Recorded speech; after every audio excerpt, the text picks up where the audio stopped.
Resumão da rodada e é claro, você já sabe, se o Fluminense ganhou, a rodada no geral, pelo menos no início, ela é boa. Vamos comentar aqui os resultados. Já digo logo de cara, não vi os jogos dessa quinta rodada do Campeonato Brasileiro, viagem seguida, cheguei em casa, já trabalhando direto. Então vamos ali confiando na questão do GE mesmo. Deixa o like aqui embaixo, se inscreve no canal.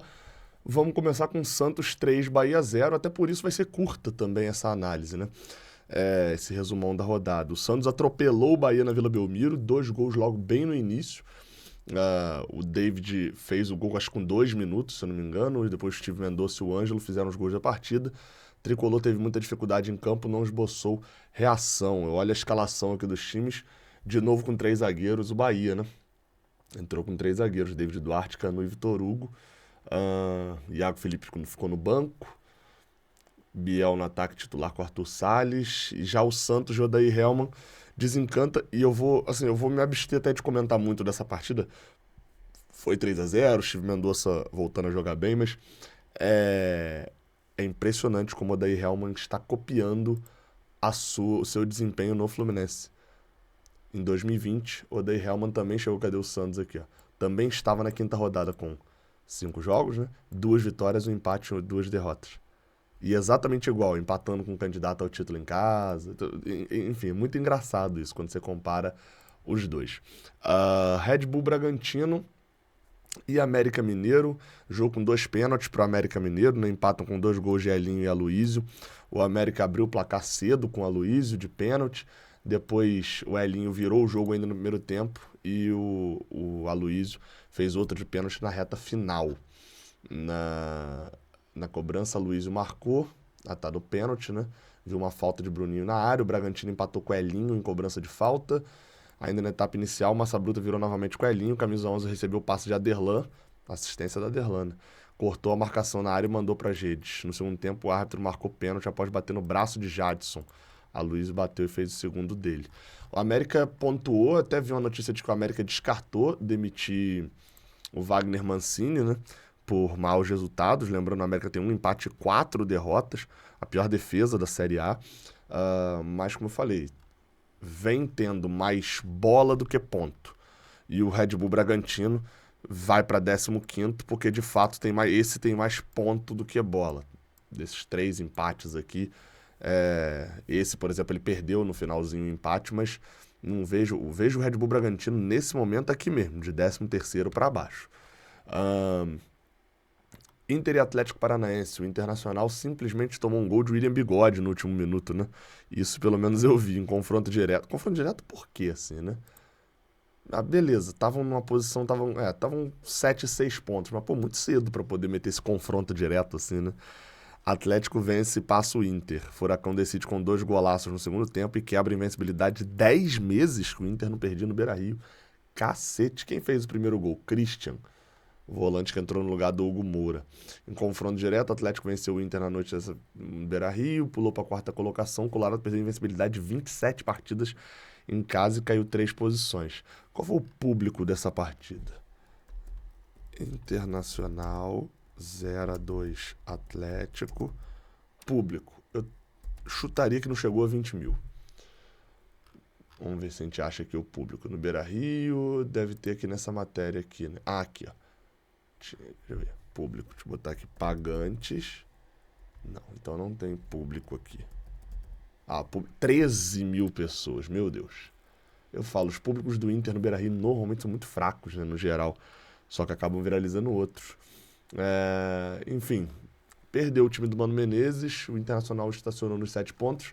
Golaço do William de perna esquerda, lançamentaço do Bento para fazer o 2-0 do Atlético Paranaense. Mas assim, são 2 times do top 10. Apesar do Inter estar em 11º, está muito aqui pelo saldo, né, pela pouca efetividade do ataque. 4 gols em 5 jogos é muito pouco. Mas acho que são 2 times de top 10 ali mesmo. O Inter, eu acho o Inter, por incrível que pareça, é um time do Mano Menezes que é pouco sólido. Mas pontua, né? O Flamengo fez 2-0 no Goiás, que eu acho que é um dos piores equipes da Série A do Brasileirão. 2-0, golaço de Everton Ribeiro e saiu do Z4. Pedro fez um gol de pênalti logo no início. Por que Pedro bateu o pênalti? O Gabriel Barbosa não estava em campo? Você explica aqui o porquê que ele não jogou.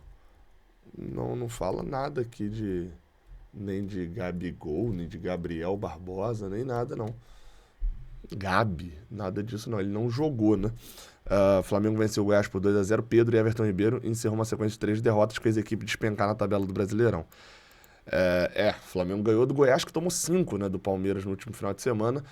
E, importando, né, para o nosso confronto contra eles, o Flamengo jogou com Wesley, Fabrício Bruno, Léo Pereira e Ayrton Lucas. Depois saiu Ayrton Lucas e entrou o Davi Luiz.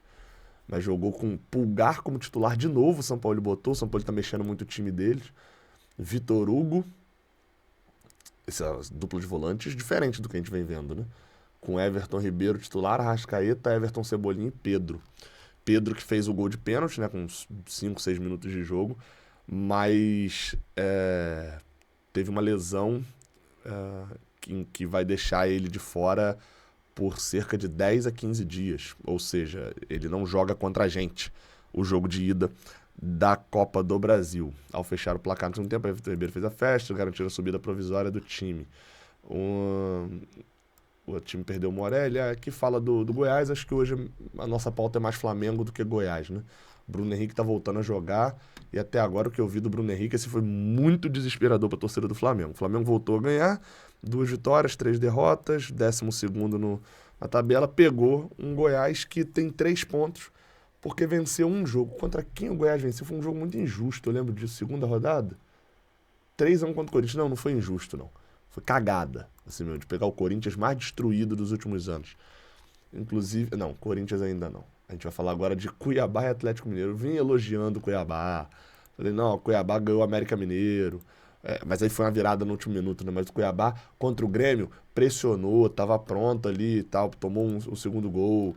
O Cuiabá contra o Red Bull Bragantino foi muito bem, teve a chance de vencer o jogo no final e não venceu. Fez jogo duro com o Palmeiras, não sei o que. Aí o Cuiabá e o Atlético Mineiro, eu criticando pra caramba. Eu critico muito o Atlético Mineiro. E aí simplesmente 4 para o Atlético Mineiro, 0 para o Cuiabá, em Cuiabá.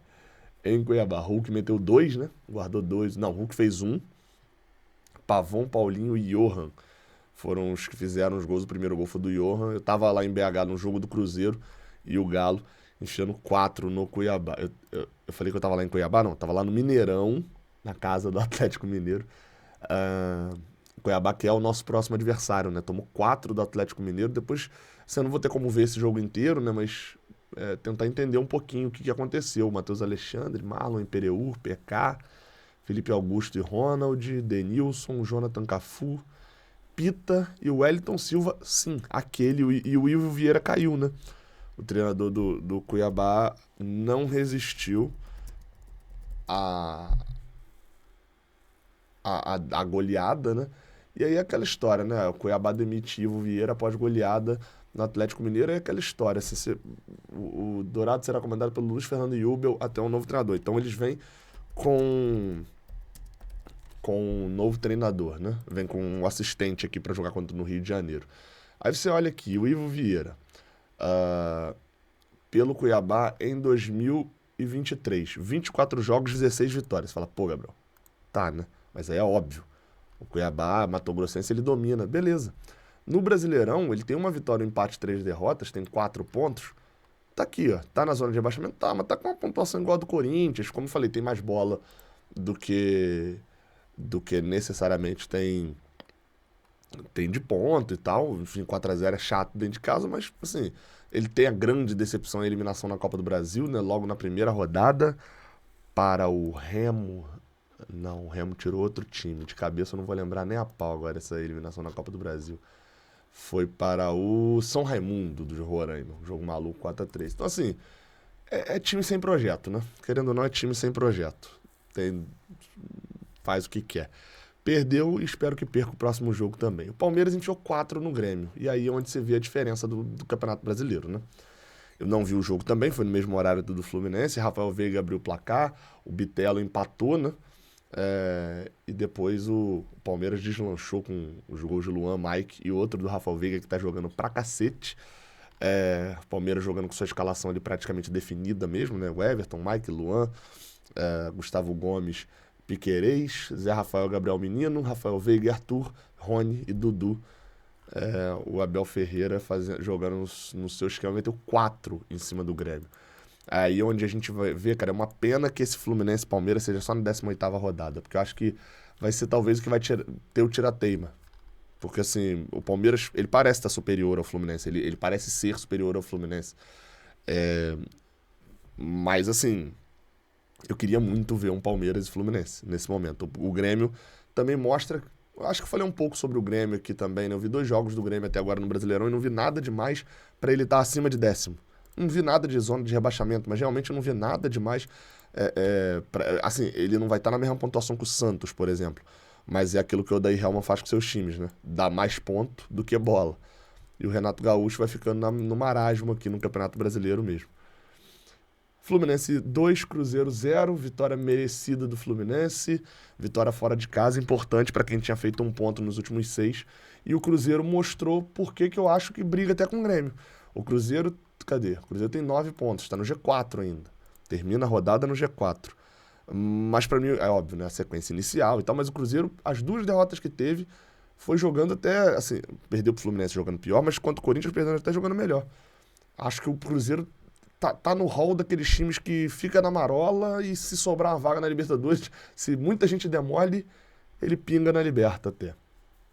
Aqui já vem os jogos da quinta-feira, Coritiba 1-1 com o Vasco.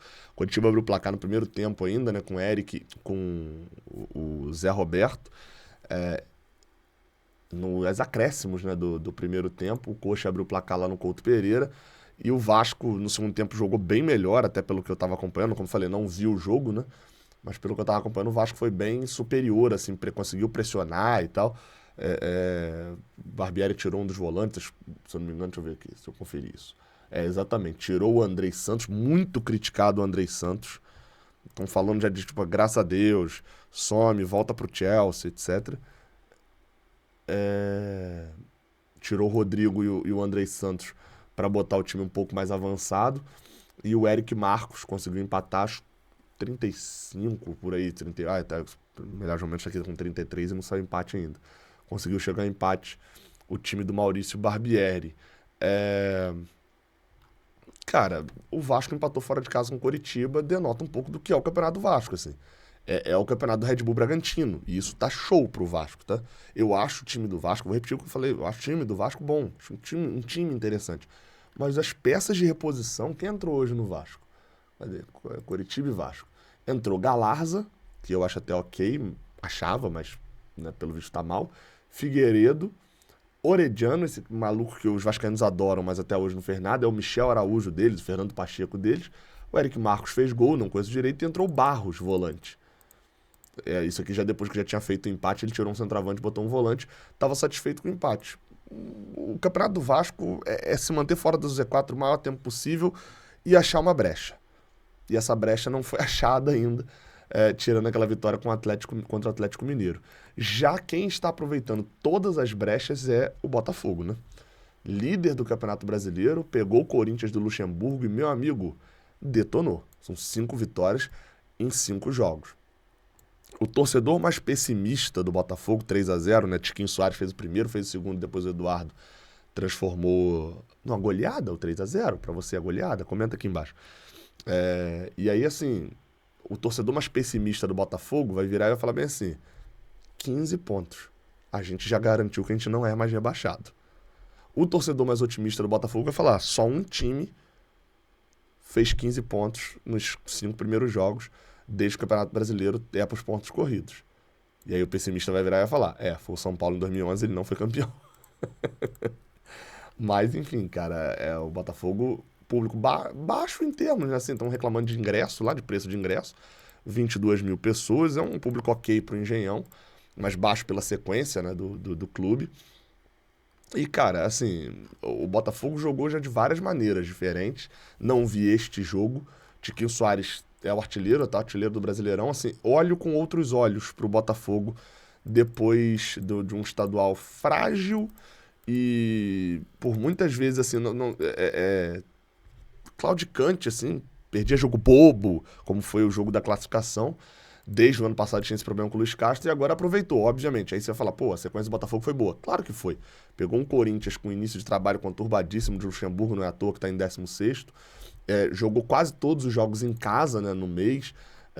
Até as viagens de Sul-Americana, que poderiam ser mais complicadas, não fez. Pegou o Atlético Mineiro em casa. E o jogo fora foi em casa também, entre aspas. Porque não teve viagem. Foi o clássico contra o Flamengo no Maracanã. E aí, enfim, a única viagem que fez até agora das 5 primeiras rodadas foi justamente para pegar o Bahia, que é um time que toma 3-0 do Santos. Ganha do Vasco, mas toma 3-0 do Santos. Enfim, o início do Botafogo, de qualquer forma, é bom. É muito bom, é superior a qualquer coisa que eles poderiam imaginar. Mas, obviamente, que eu não acredito num título do Botafogo, acho pouco provável. A arrancada deve perder fôlego em algum momento. Eu espero que seja daqui a 2 rodadas, quando tem Botafogo e Fluminense no Engenhão. Se o Botafogo não perder o próximo jogo, que é contra o Goiás fora de casa, e é muito provável que não perca, esse jogo aqui se transforma num jogaço, tá? Tem tudo pra ser um jogo em que vão botar, se o Botafogo empatar, tem tudo pra ser um jogo talvez até valendo a liderança no sábado, já que o Palmeiras só jogaria no domingo contra o Santos. Vamos aguardar e torcer que seja um jogaço esse realmente, né? Porque aí o Fluminense vai ter vencido também o Cuiabá. Pra fechar, um Fortaleza e São Paulo que eu não vi. Esse aqui eu vi um comentário que era: jogo de São Paulo tá muito chato. 2 expulsões, nenhum gol, Fortaleza e São Paulo empatam, jogo parelho, os times não se soltam nem após os cartões vermelhos e protagonizam apenas o segundo 0-0 do Brasileirão. Pelo que eu entendi, então, foi um jogo mais São Paulo que Fortaleza, né? Brites foi expulso e Rodrigo Nestor. Vojvoda e Dorival Júnior estiveram abaixo do que costumam fazer e só deram emoção com alguns gols perdidos nos acréscimos no segundo tempo.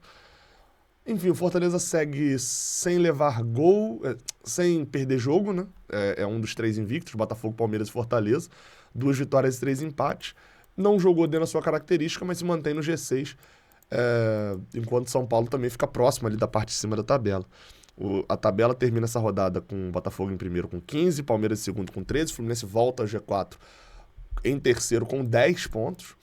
Pode ultrapassar o Palmeiras na próxima rodada? Até pode, né? Mas na próxima rodada o Fluminense pega o Cuiabá, o Palmeiras pega o Red Bull Bragantino, teria que tirar 5 de saldo. Atlético Paranaense, aí vem a renca do 9, né? Atlético Paranaense, Cruzeiro e Fortaleza com 9. Lembrando que o Palmeiras tem o melhor ataque do Campeonato Brasileiro. Aí depois vem o São Paulo em 7º, que tem a melhor defesa do Campeonato Brasileiro, com 3 gols sofridos. Aí vem a galera dos 7 pontos, Atlético Mineiro, Santos, Grêmio e Inter. A galera dos 6 pontos com Flamengo, Bahia, Vasco e Red Bull. E a galera que olha, né, desesperado para a zona de rebaixamento. Corinthians, que é o porteiro aqui com 4 pontos. E a galera que tá dentro, Cuiabá, Goiás, Coritiba e América Mineiro. Dado esse início do América Mineiro, eu chutaria que esse Z4 aqui tem muita possibilidade de acontecer. Quem que pode escapar daqui para mim ainda? Coritiba, Cuiabá e América. Os times Coritiba e Goiás eu acho muito fracos. Coritiba, então, sem o Aleph Manga, tem que comemorar muito esse empate com o Vasco. O Aleph Manga que foi também um dos jogadores afastados por conta da polêmica das